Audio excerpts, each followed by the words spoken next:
സംസാരിക്കുന്ന doctor Unnikrishnan sir അദ്ദേഹം സ്വാമിചരിത്രമായി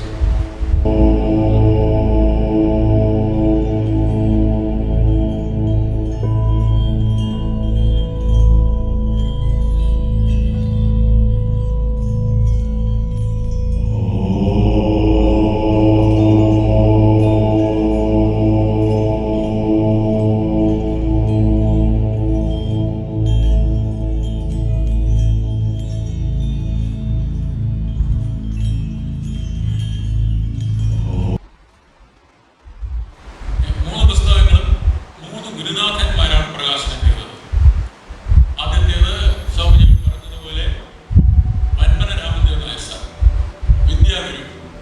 രണ്ടാമത്തേത് എൻ്റെ കൺകണ്ട ദൈവം professor G Balakrishnan Nair sir. മൂന്നാമത്തേത് എൻ്റെ പൂർവാശ്രമത്തിൽ എൻ്റെ ജ്യേഷ്ഠ സുഹൃത്തും സഹോദരനും ഇപ്പോൾ ഗുരുനാഥനുമായി തീർന്നിരിക്കുന്ന സ്വാമി ദുർഗാനന്ദ സരസ്വതി. 3 പേർക്കും നന്ദി പറയുന്നു. പിന്നെ ഈ പുസ്തകം ഇന്ന് ഏറ്റുവാങ്ങിയ എൻ്റെ സുഹൃത്ത് ശ്രീ ഉണ്ണികൃഷ്ണൻ, മലയാളത്തിലെ സ്ഥിതപ്രജ്ഞനായ നിരൂപകൻ. കുട്ടിക്കൃഷ്ണമാരാർക്കും ഡോക്ടർ കെ ഭാസ്കരൻ നായർക്കും ശേഷം ഔപനിഷിക ആശയങ്ങളുടെ പശ്ചാത്തലത്തിൽ ഉറച്ചു നിന്നുകൊണ്ട് ധീരമായി മലയാള സാഹിത്യത്തെ സമീപിക്കുന്ന ഒരേ ഒരു നിരൂപകൻ ഏറ്റുവാങ്ങിയതിൽ എനിക്ക് വളരെ അഭിമാനം. ഇനി ഒന്ന് പറയാനുള്ളത്, ഇവിടെ ഇരിക്കുന്ന എല്ലാവരെയും എനിക്ക് നേരിട്ടറിയാം. ഓരോരുത്തരുടെയും മുന്നിൽ വന്നുകൊണ്ട് ശിരസ് നമിച്ച് നന്ദി പറയുന്നു. ഇനി ഒരാളിനെ കൂടെ നന്ദി പറയാനുണ്ട്. എൻ്റെ പ്രിയ സുഹൃത്ത് കേരള കൗമുദിയിലെ ശ്രീ VS രാജേഷ്. എൻ്റെ ഈ 3 പുസ്തകങ്ങൾക്കും പ്രിയമുള്ളവർ, ഇന്നിപ്പോൾ പ്രകാശനം ചെയ്ത ഈ പുസ്തകം ശ്രീ പി രവികുമാർ, അദ്ദേഹത്തിൻ്റെ 3ാമത്തെ കാവ്യമാണ്. ഇദ്ദേഹത്തിൻ്റെ ആദ്യത്തെ കാവ്യം എം ഡി രാമനാഥൻ, രണ്ടാമത്തേത് നചികേതസ്, 3ാമത്തേത് ഈ പട്ടിണത്താർ. രണ്ടാമത്തെ നചികേതസ് പ്രകാശനം ചെയ്യുന്ന വേളയിൽ നമ്മുടെ ബാലകൃഷ്ണൻ നായർ സാറായിരുന്നു അത് പ്രകാശനം ചെയ്തത്. അത് പ്രകാശനം ചെയ്തുകൊണ്ട് അദ്ദേഹം പറയുകയുണ്ടായി, ആ നചികേതസ് എന്ന് പറയുന്ന പുസ്തകം കേരളത്തിന് ലഭിച്ച ഗീതാഞ്ജലിയാണ്. ടാഗോറിൻ്റെ ഗീതാഞ്ജലിക്ക് സമാനമായിട്ട് കേരളത്തിന് ലഭിച്ച ഒരു പുസ്തകമാണ് എന്നാണ് ആ പുസ്തകത്തെക്കുറിച്ച് നമ്മുടെ ബാലകൃഷ്ണൻ നായർ സാർ പറഞ്ഞത്. അതിനുശേഷം അദ്ദേഹം വീണ്ടും പറയുകയുണ്ടായി, ആ പുസ്തകത്തെ ഞാൻ ആപാദചൂഡം പഠിച്ചപ്പോൾ ആ പുസ്തകം ഗീതാഞ്ജലിയേക്കാൾ മുകളിൽ നിൽക്കുന്നതായിട്ടാണ് എനിക്ക് തോന്നുന്നത്. ബാലകൃഷ്ണൻ നായർ സാറിൻ്റെ അഭിപ്രായമാണ്. ഗീതാഞ്ജലിയേക്കാൾ ഒരു പടി മുകളിൽ നിൽക്കുന്ന പുസ്തകമാണ് ഈ നചികേതസ് എന്നാണ് അദ്ദേഹം പറഞ്ഞത്. അതിന് കാരണം ആ ഗീതാഞ്ജലി ആപാദചൂഡം പരിശോധിച്ച് നോക്കിയപ്പോൾ ആധ്യാത്മികതയുടെ ഔന്നത്യത്തിലേക്ക് എത്തിക്കുന്ന ഒരു നില ആ പുസ്തകത്തിൽ എനിക്ക് കാണാൻ കഴിഞ്ഞില്ല. അത് ഒരു ഭക്തികാവ്യമായിട്ടാണ് നിലനിൽക്കുന്നത്. അതേസമയത്ത് പി രവികുമാറിൻ്റെ നചികേതസ് അവസാനിക്കുന്നത് ഞാനും ദൈവവും ഒന്നായിരിക്കുന്നു എന്നാണ്. ഞാനും ദൈവവും ഒന്നായിരിക്കുന്നു എന്നാണ് പറഞ്ഞത്. അതായത് ആത്മസാക്ഷാത്കാര നിലയിലേക്ക് എത്തിയിരിക്കുന്ന ഒരു നില. അതിനും ബാലകൃഷ്ണൻ നായർ സാർ പറയുകയുണ്ടായി, രവീന്ദ്രനാഥ് ടാഗോറിന് ഉപനിഷത്ത് സാഹിത്യത്തിൽ അത്ര അവഗാഹം ഇല്ല. അതേസമയത്ത് രവികുമാറിന് അതിൽ വളരെയധികം അവഗാഹമുണ്ട്. അതുകൊണ്ടാണ് ഇങ്ങനെ സംഭവിച്ചത്. അതുപോലെ ഈ പട്ടിണത്താർ എന്ന് പറയുന്ന പുസ്തകവും അവസാനിക്കുന്നത് ഞാൻ ശിവനാകുന്നു എന്നുള്ള നിലയിലാണ്. അതിൽ ഏതാണ്ട് 10 അധ്യായങ്ങളുണ്ട്. ഉപക്രമവും ഉപസംഹാരവും ചേർത്ത് 12 അധ്യായങ്ങളെന്ന് പറയാം. പക്ഷേ 10 അധ്യായങ്ങളായിട്ടുള്ളത്. ഉപക്രമവും ഉപസംഹാരവും ആരംഭിക്കുന്നതും അവസാനിക്കുന്നതും തിരുമന്ത്രത്തിലെ ഒരു മന്ത്രത്തിലൂടെയാണ്.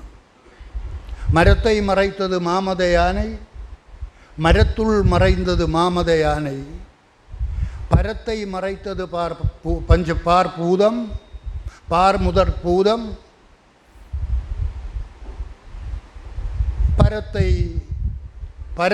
പരത്തുൾ മറൈந்தது പാർ മുതൽ ഭൂതം. മരത്തിൽ തടിയിലുണ്ടാക്കിയിരിക്കുന്ന ഒരാനയെ നമ്മൾ കാണുന്ന അവസരത്തിൽ നമ്മൾ ആനയെ കണ്ടുകൊണ്ടിരിക്കുന്നു. പക്ഷേ ആനയെ കണ്ടുകൊണ്ടിരിക്കുന്ന സമയത്ത് തടി മറഞ്ഞിരിക്കും.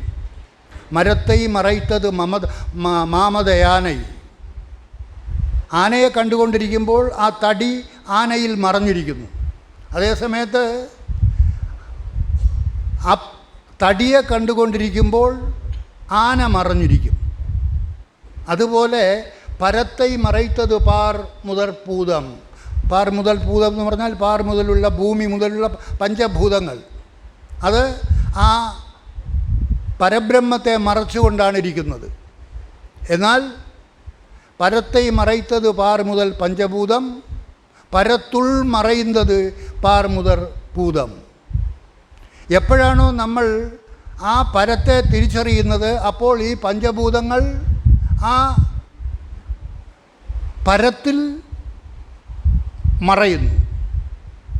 ആന തടിയിൽ മറയുന്നത് പോലെ പഞ്ചഭൂതങ്ങൾ പരത്തിൽ മറയുന്നു. ഇങ്ങനെ ഉള്ള ഈ മന്ത്രമാണ് ഉപക്രമത്തിലും ഉപസംഹാരത്തിലും ചേർത്തിരിക്കുന്നത്. അതിന് കാരണം ഈ പട്ടിണത്താർ എന്നുള്ള പുസ്തകം ആരംഭം മുതൽ അവസാനം വരെ ആ ആത്മസാക്ഷാത്കാരത്തിലേക്കുള്ള ഒരു യാത്രയായിട്ടാണ് കാണുന്നത്. ഇതിൽ ബാലകൃഷ്ണൻ നായർ സാറിന് അദ്ദേഹത്തിൻ്റെ 7.5 വയസ്സായ മകൻ ഗുരുവായിട്ട് മാറിയപ്പോൾ പട്ടിണത്താർക്ക് 16 വയസ്സായിട്ട് ഉള്ള തൻ്റെ മകൻ ഗുരുവായിട്ട് മാറുകയാണ്. രണ്ടും ഒരുപോലെയാണ്. അത് അദ്ദേഹത്തിൻ്റെ നേരിട്ടുള്ള മകനല്ല. ഒരു ബ്രാഹ്മണ ദമ്പതികൾക്ക് ദൈവീക അനുഗ്രഹത്താൽ ഒരു ദിവസം ദർശനമുണ്ടായി. നിങ്ങളുടെ ദാരിദ്ര്യം മാറുന്നതിന് വേണ്ടിയിട്ട് ഇന്ന അമ്പലത്തിൽ വരൂ, അവിടെ ഞാൻ ഒരു ശിശുവായിട്ട് കാണപ്പെടും, അതിനെ നിങ്ങൾ ഈ പട്ടിണത്താരുടെ കയ്യിൽ കൊണ്ടു കൊടുത്താൽ, പട്ടിണത്താരെന്ന് പറഞ്ഞാൽ തിരുവൻകാട് അല്ലേ, തിരുവൻകാടൻ്റെ കയ്യിൽ കൊണ്ടു കൊടുത്താൽ നിങ്ങൾക്ക് ആവശ്യമായിട്ടുള്ള ധനം അവിടെ നിന്ന് കിട്ടും എന്ന് ദർശനമുണ്ടായി. അതനുസരിച്ച് ഇവർ അമ്പലത്തിൽ പോയി ഒരു കുട്ടിയെ അവിടുന്ന് അവർക്ക് കിട്ടുന്നു. അത് ശിവൻ തന്നെയാണ് കുട്ടിയായിട്ട് അവിടെ കിടന്നത്. ആ കുട്ടിയെയും കൊണ്ട് അവർ തിരുവൻകാടൻ്റെ വീട്ടിൽ പോകുന്നു, കൊടുക്കുന്നു, അവർക്ക് ആവശ്യമായ ധനവും കൊടുക്കുന്നു. അങ്ങനെയാണ് ആ കുട്ടി അദ്ദേഹത്തിന് കിട്ടുന്നത്, തിരുവൻകാടന് കിട്ടുന്നത്. മരുതവാണൻ എന്നുള്ള പേരിട്ട് ആ കുട്ടി അവിടെ വളരുകയാണ്, അദ്ദേഹത്തിൻ്റെ മകനായിട്ട് വളരുകയാണ്. ഈ തിരുവൻകാടൻ എന്ന് പറയുന്നത് അവിടുത്തെ കുബേരനാണ്. കിരീടം വയ്ക്കാത്ത രാജാവിനെ പോലെ ജീവിച്ചു കൊണ്ടിരിക്കുകയാണ്. ഈ തിരുവൻകാടൻ്റെ മകൻ മരുതവാണൻ ഏതാണ്ട് 16 വയസ്സായപ്പോൾ പുറം രാജ്യത്തെ കച്ചവടത്തിന് വേണ്ടി പോകാനായിട്ട് അച്ഛനോട് അനുവാദം വാങ്ങി. പക്ഷേ കൊടുത്തില്ല. എങ്കിലും മകൻ്റെ ആവശ്യപ്രകാരം അനുവദിക്കുകയായിരുന്നു. കച്ചവടത്തിന് പോയി കഴിഞ്ഞിട്ട് കുറേ കഴിഞ്ഞ് തിരിച്ചു വന്നപ്പോൾ ഒരു സഞ്ചിയിൽ കുറേ ചാണകവരളികളും കുറേ മൺകട്ടകളുമായിട്ട് വന്ന് അത് തൻ്റെ ഒരു ജോലിക്കാരൻ വഴി തൻ്റെ അച്ഛന് കൊടുത്തയച്ചു. അമ്മയ്ക്ക് ഒരു സഞ്ചിയും കൊടുത്തു. തിരുവൻകാടൻ ഈ മകൻ്റെ സഞ്ചി വാങ്ങിച്ച് നോക്കിയപ്പോൾ അതിനകത്ത് ചാണകവരളിയും മൺകട്ടയുമാണ് കാണുന്നത്. അപ്പോൾ തൻ്റെ ധനം കൊടുത്ത് വിദേശത്ത് പോയി കച്ചവടം നടത്താനായിട്ട് അയച്ച മകൻ ചാണകവരളിയുമായിട്ട് വന്നല്ലോ എന്ന് പറഞ്ഞ് വളരെയധികം വേദനയും കോപവും സഹിക്കവയ്യാതെ അതെടുത്ത് നിലത്തടിക്കുകയാണ് ചെയ്തത്. അതിലെ ഒരു വരളിയെടുത്ത് നിലത്തടിച്ചപ്പോൾ അതിൽ നിന്ന് രത്നങ്ങളാണ് ചിതറിയത്. ഈ സമയത്ത് ഇത് കൊടുത്തുകൊണ്ട് ആ മകൻ അന്തർധാനം ചെയ്യുകയും ചെയ്തു. അവിടുന്ന് പോവുകയും ചെയ്തു, മറയുകയായിരുന്നു. എന്നിട്ട് അമ്മ ശിവകല, അമ്മയല്ല അദ്ദേഹത്തിൻ്റെ ഭാര്യ, ശിവകലയുടെ മരുതവാണൻ്റെ അമ്മ കയ്യിൽ കൊടുത്ത സഞ്ചി തുറന്നു നോക്കിയപ്പോൾ അതിനകത്ത് ഒരു പനയോലയും കാതില്ലാത്ത ഒരു സൂചിയും. അത് കണ്ടിട്ട് അതെടുത്ത് വായിച്ചു നോക്കിയപ്പോൾ അദ്ദേഹത്തിന് മനസ്സിലായി, അദ്ദേഹം ജ്ഞാനത്തിലേക്ക് ഉണരുകയുണ്ടായി. അവിടെ മുതലാണ് അദ്ദേഹം സന്യാസിയായിട്ട് മാറുന്നത്. ആ സന്യാസിയായിട്ട് ഇറങ്ങിക്കഴിഞ്ഞതിന് ശേഷം അദ്ദേഹം വീട് ഉപേക്ഷിക്കുന്നു, ഭാര്യയെ ഉപേക്ഷിക്കുന്നു, അമ്മയെ ഉപേക്ഷിക്കുന്നു. ഇവിടെയെല്ലാം ബാലകൃഷ്ണൻ നായർ സാറിൻ്റെ ജീവിതവും സിദ്ധാർത്ഥൻ്റെ പലായനവും പട്ടണത്ത് പിള്ളയാരുടെ, അതായത് തിരുവൻകാടൻ്റെ പലായനവും താരതമ്യം ചെയ്ത് പഠിക്കേണ്ടതാണ്. ഇതൊക്കെ വിശദമായിട്ട് പറയാനുള്ള സമയമില്ല. വെറും 15 മിനിറ്റ് മാത്രമാണ് അനുവദിച്ചിരുന്നത്. ആ സമയമെല്ലാം തെറ്റി, അതെല്ലാം പോയി. ഈ 10 അധ്യായങ്ങളിലൂടെ നിങ്ങൾ കടന്നു പോയി കഴിയുമ്പോൾ അവസാനത്തെ 9-ാമത്തെയും 10-ാമത്തെയും അധ്യായത്തിലൂടെ നമുക്ക് കാണാൻ കഴിയുന്നത് എന്താണ്?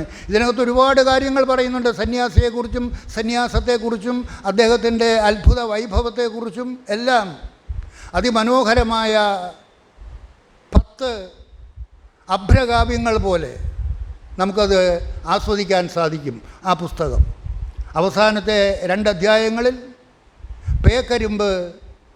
പേക്കരിമ്പുമായിട്ട് അലയുന്നു, പേക്കരിമ്പ് മധുരിക്കുന്നു എന്ന് 9ഉം 10ഉം അധ്യായങ്ങളിൽ അദ്ദേഹം വിവരിക്കുന്നത് ജീവിതത്തെക്കുറിച്ചാണ്. 10ാമത്തെ അധ്യായത്തിൽ ആ പേക്കരിമ്പ് മധുരിക്കുന്നതായിട്ട് അദ്ദേഹം എഴുതിയിരിക്കുന്നതിലൂടെ നമുക്ക് മനസ്സിലാക്കാൻ സാധിക്കുന്നത്, അദ്ദേഹം ഞാൻ ഭാവത്തിൽ വിടർന്ന്, ഞാൻ ഭാവത്തിൽ നിന്നും വിടർന്ന് താൻ ഭാവത്തിലേക്ക് ഉയർന്ന് ശിവസ്വരൂപമായിട്ട് മാറിയപ്പോൾ, നമ്മളിവിടെ കഴിഞ്ഞ ദിവസം പറഞ്ഞത് മുഴുവനും അതാണ്. നമ്മളെല്ലാം ഞാൻ ഭാവത്തിലിരിക്കുന്നു. ആ ഞാൻ ഭാവത്തിലിരിക്കുന്ന അവസരത്തിൽ പേക്കരിമ്പ് മധുരിക്കുന്നില്ല, ജീവിതം മധുരിക്കുന്നില്ല. ഞാൻ ഭാവത്തിൽ നിന്ന് ഉയർന്നപ്പോൾ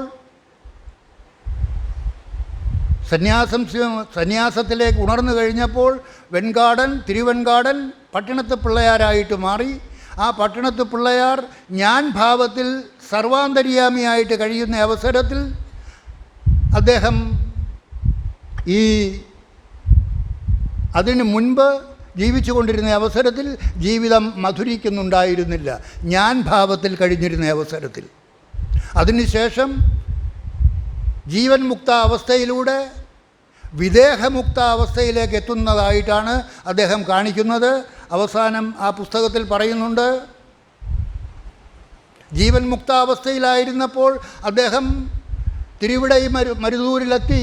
അവിടെയുള്ള കുട്ടികളുമായിട്ടും ഇടയന്മാരുമായിട്ടും പട്ടികളുമായിട്ടും പൂച്ചകളുമായിട്ടും കഴുതകളുമായിട്ടും ഒക്കെ ഒന്നിച്ച് ജീവിക്കുകയായിരുന്നു. കാരണം എന്താ? സർവാത്മഭാവത്തിൽ എന്ന് പറഞ്ഞാൽ ജീവൻ മുക്താവസ്ഥയിൽ. അതിനുശേഷം അദ്ദേഹം തൻ്റെ കവി പറയുന്നു, പട്ടിണത്താർ ഒരു കഴുതക്കുട്ടിയെ കെട്ടിപ്പിടിച്ച് ചുംബിക്കുന്നു, ആട്ടിൻകുട്ടിയെയും എരുമക്കുട്ടിയെയും പശുക്കിടാവിനെയും നെഞ്ചോട് ചേർക്കുന്നു, അതിരറ്റ സ്നേഹത്തോടെ ഇടയബാലന്മാരെ ആലിംഗനം ചെയ്യുന്നു. പട്ടിണത്താർ അവരോടൊപ്പം ആടിയും പാടിയും ആനന്ദത്തിൽ ആഴുന്നു. എങ്ങനെ? ജീവൻ മുക്താവസ്ഥയിൽ ജീവിച്ചു കൊണ്ടിരിക്കുന്ന സമയത്ത്. കാരണം താനും അന്യരും രണ്ടല്ല, ഏകം എന്നുള്ള ഭാവത്തിൽ, സർവാത്മഭാവത്തിൽ, സർവാന്തര്യാമി ഭാവത്തിൽ. എങ്ങനെ? അതാണ് നമ്മളിവിടെ മുഴുവനും പറഞ്ഞത്. നിങ്ങൾ ഓരോരുത്തരും ആ ഞാൻ ഭാവത്തിൽ നിന്ന് തന്നിൽ തന്നെയുള്ള താൻ ഭാവത്തിലേക്ക് ഉയർന്നു കഴിഞ്ഞാൽ ആ താൻ ഭാവം എവിടെ? തന്നിൽ മാത്രമല്ല, അൺലിമിറ്റഡായി, that is passing through all. ഞാൻ ഭാവത്തിലാണെങ്കിൽ ഈ ശരീരത്തിൽ മാത്രം. പട്ടണത്ത് പിള്ളയാർ ഞാൻ ഭാവത്തിൽ നിന്ന് ഉണർന്ന് താൻ ഭാവത്തിലേക്ക് ഉയർന്ന് അതിൽ സ്ഥിതി നേടി ജീവിച്ചു കൊണ്ടിരുന്നപ്പോഴാണ് ഈ തരത്തിൽ സർവരുമായിട്ട് ഏകഭാവത്തിൽ കഴിഞ്ഞത്. അതിനുശേഷം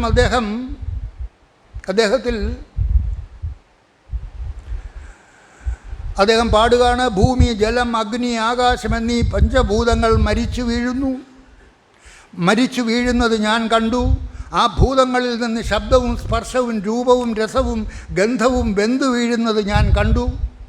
പഞ്ചേന്ദ്രിയങ്ങൾ വെന്തു വെണ്ണീറായി. വായും കൈയും കാലും ഗുദവും ഉപസ്ഥവും വെന്തു വെണ്ണീറായി.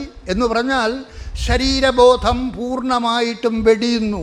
ഒന്നൊന്നായിട്ട് എല്ലാം വെന്തു വെണ്ണീറാകുന്നു എന്ന് പറഞ്ഞാൽ കവി ഉദ്ദേശിക്കുന്നത് ശരീരബോധം വെടിഞ്ഞു എന്ന് പറഞ്ഞാൽ ജീവൻ മുക്താവസ്ഥയിൽ നിന്ന് വിദേഹമുക്താവസ്ഥയിലേക്ക് എത്തിക്കഴിഞ്ഞു. ആ നിലയിലെത്തി അവസാനം പറയുകയാണ്, എല്ലാ അറിവുകളും കത്തിച്ചാമ്പലായി, ഞാൻ നിർമ്മലനായി, ഞാൻ ശിവനാകുന്നു. ഈ പഠനത്തിൽ പിള്ളയാർ അവസാനിപ്പിക്കുന്നത് ആ ശിവഭാവത്തിലാണ്, ശിവബോധത്തിലാണ്, വിദേഹമുക്താവസ്ഥയിലാണ്. ആ പുസ്തകമാണ് ഈ പട്ടണത്താർ. അത് നിങ്ങൾക്ക് ഓരോരുത്തർക്കും ഒരു നിധിയായിട്ട് സൂക്ഷിക്കാവുന്നതാണ്. അത് മുഴുവനും ശ്രദ്ധാപൂർവം വായിക്കാനുള്ള അവസ്ഥ നിങ്ങൾക്കുണ്ടാകട്ടെ എന്ന് പ്രാർത്ഥിച്ചുകൊണ്ട് ഈ ചെറിയ വാക്കുകൾ അവസാനിപ്പിക്കുന്നു. നിങ്ങൾക്ക് നമസ്കാരം. അദ്ദേഹം എൻ്റെ സുഹൃത്താണ്. ഏതാണ്ട് 40 50 കൊല്ലക്കാലമായിട്ട് ഞങ്ങൾ അടുത്ത സുഹൃത്തുക്കളായിട്ട് കഴിയുന്നു. ഇദ്ദേഹത്തോടൊപ്പം താണുള്ള എന്ന് പറയുന്ന ഒരു സുഹൃത്തുമുണ്ടായിരുന്നു. ഞങ്ങൾ 3 പേരും ഒന്നിച്ച് പലപ്പോഴും ഉണ്ടായിരുന്നു. ഈ നചികേതസ് എന്ന് പറയുന്ന പുസ്തകവും ആ താണുപിള്ളയ്ക്കാണ് അദ്ദേഹം അർപ്പിച്ചിരിക്കുന്നത്. പുസ്തകം അദ്ദേഹത്തിന് എല്ലാ ഭാവുകങ്ങളും തരുന്നു.